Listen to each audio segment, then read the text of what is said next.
लोकसभा चुनाव के लिए उत्तराखंड से 3 प्रत्याशियों के नाम की बीजेपी ने घोषणा कर दी है। अब सभी लोग बाकी 2 सीटों पर प्रत्याशियों के चयन का इंतजार कर रहे हैं। बीजेपी के वरिष्ठ नेता कैबिनेट मंत्री प्रेमचंद अग्रवाल ने कहा कि बीजेपी में सब कुछ सिस्टम से होता है, पार्टी में लोकतांत्रिक प्रणाली के तहत काम होता है और जल्द ही प्रत्याशियों के नाम का ऐलान भी कर दिया जाएगा।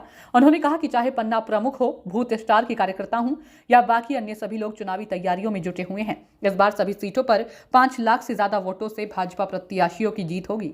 प्रधानमंत्री नरेंद्र मोदी और मुख्यमंत्री पुष्कर सिंह धामी की अगुवाई में विकास कार्य हो रहे हैं। देश और प्रदेश प्रगति कर रहा है। पक्की हो गई, अब 2 बाकी रह गई। क्या लग रहा है 2 सीटों? देखिए, हमारे उत्तराखंड में 5 लोकसभा की सीटें हैं जी। और सबसे पहले प्रत्याशी हमारी पार्टी ने घोषित की है। यानी मैं कह सकता हूं कि चाहे चुनाव की तैयारी की बात करें, हम लोग बहुत पहले से तैयार हैं। पार्टी के तमाम कार्यकर्ता हमारे यहाँ 24 घंटे और पूरे 365 दिन काम करता है। यानी चुनाव आज है, लेकिन उससे पहले हम लोग तैयारी करते हैं।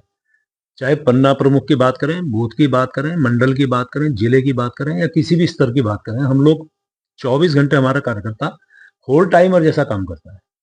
और आज मैं कह सकता हूं कि जो हमारी 2 सीटें हैं बहुत जल्द घोषित होंगी, क्योंकि आप जानते हैं कि हमारे यहाँ सिस्टम है, लोकतांत्रिक प्रक्रिया हम लोग अपनाते हैं। उसके आधार पे 8 तारीख को जो मुझे जानकारी मिली है कि 8 तारीख को सेंट्रल पार्लियामेंट्री बोर्ड की बैठक है। उसके बाद ये 2 सीटें भी घोषित होंगी और उसके बाद जैसे हमने 2014 में 500 सीटें हमने जीती, 2019 में बड़े अंतर से जीती और इस बार हमारा जो लक्ष्य है 2024 का और बड़े अंतर से, यानी 5 लाख रुपया 5 लाख के मार्जिन से हम हर सीट को जीतने वाला हम प्रयास कर रहे हैं। और जिस प्रकार से माननीय मोदी जी ने 10 साल काम किया है, आज कोई विकल्प नहीं है माननीय मोदी का।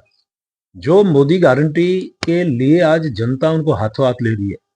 हम किसी भी योजना की बात करें, सिर्फ और सिर्फ जनता के लिए उन्होंने काम किया है।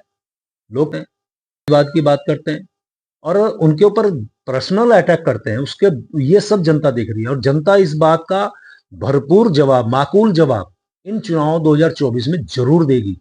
क्योंकि यहाँ हमारे धामी जी काम कर रहे हैं, वहां हमारे मोदी जी काम कर रहे हैं। यानी कि हर स्तर पे सरकारें काम कर रही हैं, हम लोग काम कर रहे हैं, कार्यकर्ता काम कर रहा है, जनता में उत्साह है। आज सामने कोई विकल्प नहीं है। 500 सीटें बड़े मार्जिन से हम लोग लोकसभा की, माननीय मोदी जी तीसरी बार फिर से हमारे प्रधानमंत्री बने, फिर से एक बार मोदी सरकार, यानी कि अब की बार 400 पार के नारे को जो जो जो यज्ञ 400 पार का है, उसमें हम 500 सीटें के रूप में अपनी आहुति उत्तराखंड से देंगे।